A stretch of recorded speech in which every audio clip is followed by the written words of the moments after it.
Hello, welcome to our second week with our first essay, Discovering Personal Identity Through Vignettes. This particular week, we are going to go through some of the revision strategies that you will um, begin to look at, as well as crafting that introduction and conclusion to bring this essay to its final version in order to submit. So in order to get ready for this video, you might want to stop and grab your notes to jot down anything that you might want to make sure that you have as you walk through this process.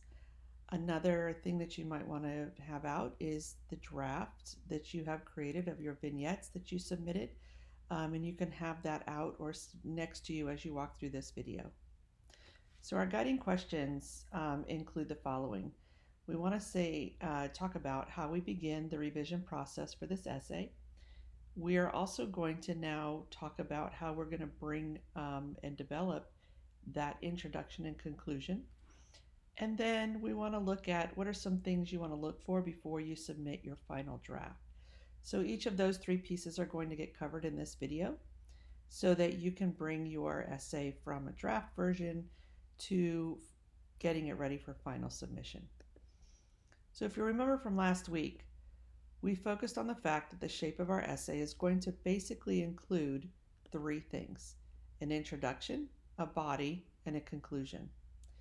The body of your essay includes your vignettes. That's those 4 moments or 4 scenes that you began or you drafted and you submitted. This week, we're going to focus on the introduction and the conclusion. And so if you take a look at our table here, our introduction is basically going to be doing 3 things. We want to engage the audience, you want to provide some context, and you want to give them your central focus. In an essay of this length, when we're looking at right around 1,000 words, you're probably looking at a paragraph for your introduction. So we're going to think of our introduction as 1 paragraph for this paper. If we move down to the conclusion, you're going to be looking at it in terms of kind of connecting past to present and leaning into the future. And again, just like the introduction in a paper this particular length, you're probably looking at 1 paragraph. So for both the introduction and conclusion as we walk through, we're going to treat those as if they were 1 paragraph. So if you remember, just as a quick review, when we talked about the vignettes, we were looking at the fact that your vignette is a moment that you have described as if it were happening right now. So you used first person, present tense, and descriptive language. And I use this particular example with the picture of Hermione with the sorting hat on, writing this particular scene. So your assignment, just as a quick review, was to write your own collection of vignettes. Your vignette should include at least 4, which you've already done this, so this is a complete review. You create an appropriate title for each vignette. We'll talk about that a little bit more in a minute. So what we really want to look at is creating that introductory paragraph, right? And that's going to provide the contextual thread for your vignettes. In other words, it allows you to now tie this together for your audience. Same thing with the conclusion. You want to create a closing paragraph that leaves your audience with something to ponder. And in this case, what we're going to do is we're going to say we want to wrap connect the present and the past and lean it into the future. That's going to make a lot more sense in just a minute. So if you remember, I gave you this particular example for your vignettes or for a vignette, in that I chose mother as my identity. I describe myself as clumsy, protective, controlling, and loving. And in this particular vignette is the moment or the moment that I called the doctor because she had a runny nose when she was first newborn. So we walked through this last week. I'm not going to read it again. It's just for more review. Again, you guys have already submitted your vignettes, the body. So you're in the revision process for that particular piece. So let's talk about some revision strategies for your vignettes for just a minute. Some of the things that you're going to want to look for is, yes, the vignettes are the body part of your essay. And you want to look for the following: that you have written them in present tense, even though they happened way in the past. you're still going to write them as if you were jumping into that moment and you were bringing your audience with you. You're going to write them in the first person because it is from your perspective. And we want to take on that show versus tell voice. That means you're really using that descriptive language. So I want to look at an example of kind of before and after revisions with a particular piece. So the paragraph on the left here shows a vignette before we began revisions. So it's been drafted. This is the down draft. And it says, "Today was the day. After all those workouts and days of tryouts, I was finally knowing if I made the varsity soccer team. Getting dressed, I was excited, and it felt like there were tubby tubbies dancing in my tummy. But as I started to walk to the bulletin board where the list was, it felt like my heart had stopped. I can feel the sweat going down my face and my hands began to shake as I got closer and closer to the list. When I seen my name on the list, all I can do is jump up and down, full of joy and excitement." Now, this particular vignette or scene certainly does a nice job of really bringing us in.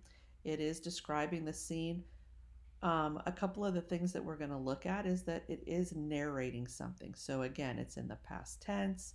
Um, there are some syntactical things that we might take a look at, and I think, as you'll notice in just a second, we can turn this into two paragraphs as we begin to look for moments where we're moving from one piece to the other.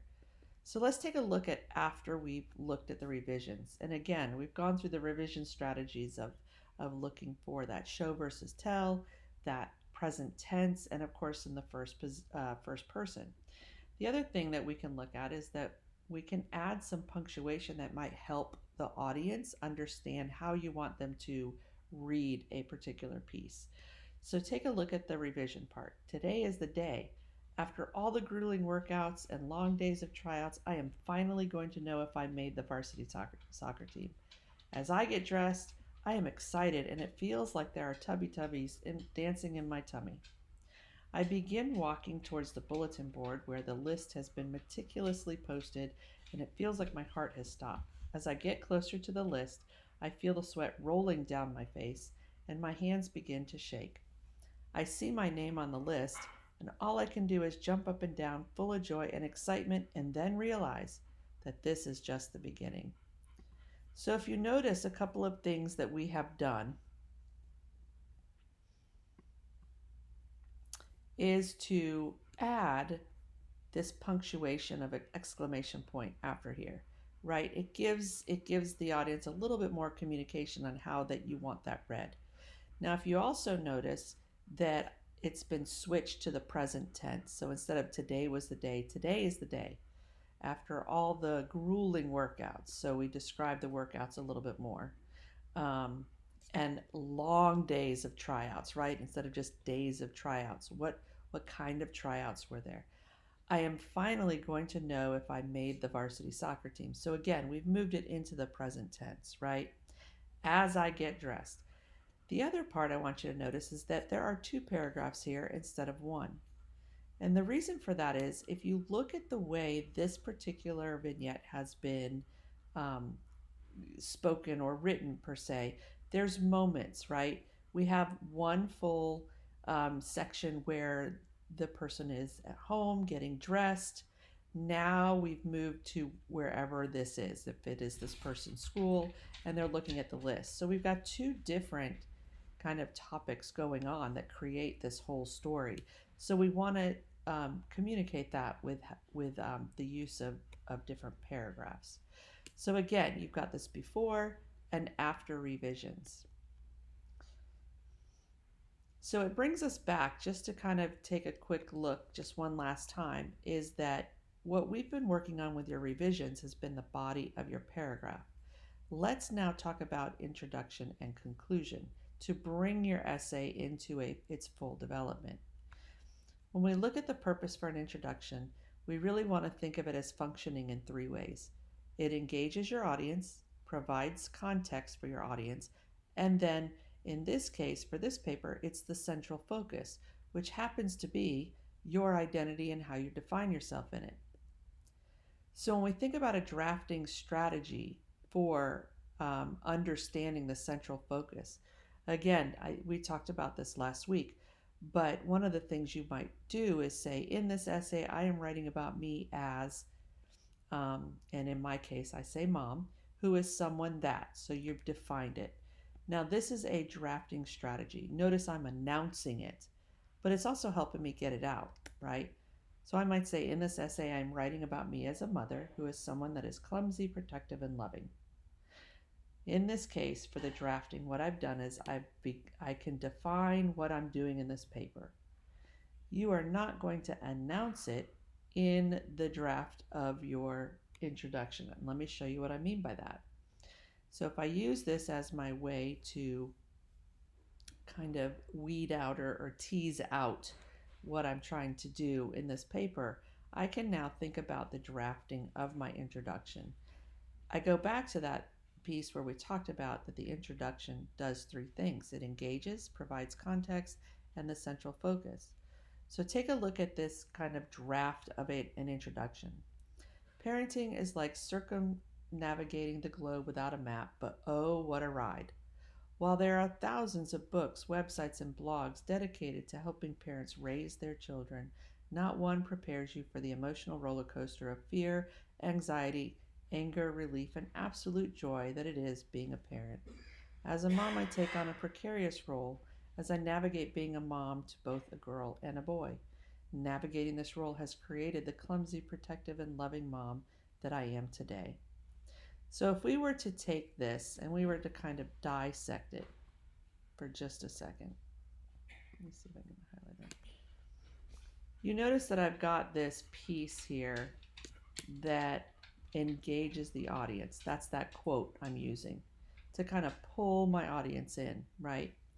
And then I've got my piece that is going to provide the context. Sorry, my underlining is not working well today. Okay.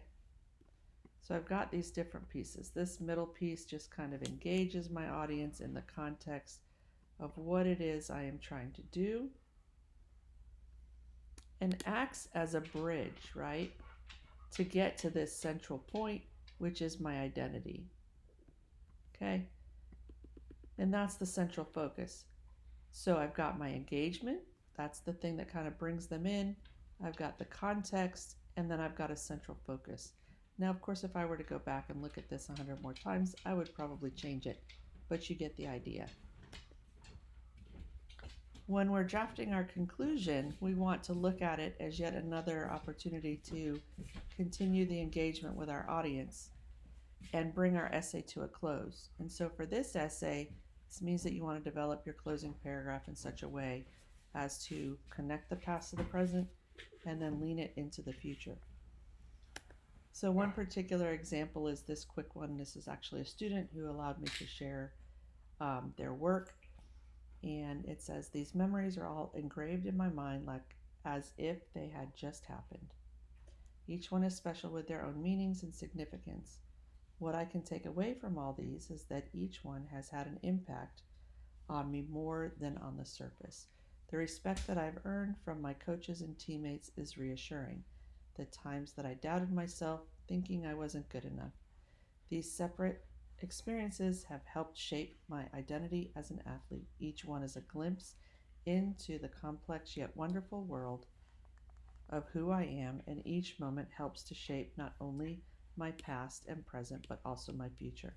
Now you notice we have some things in there that you would want to clean up. This is just a draft, but you get the idea where this particular writer has connected past to present, kept the engagement going, and then left us with something profound that leans into the future.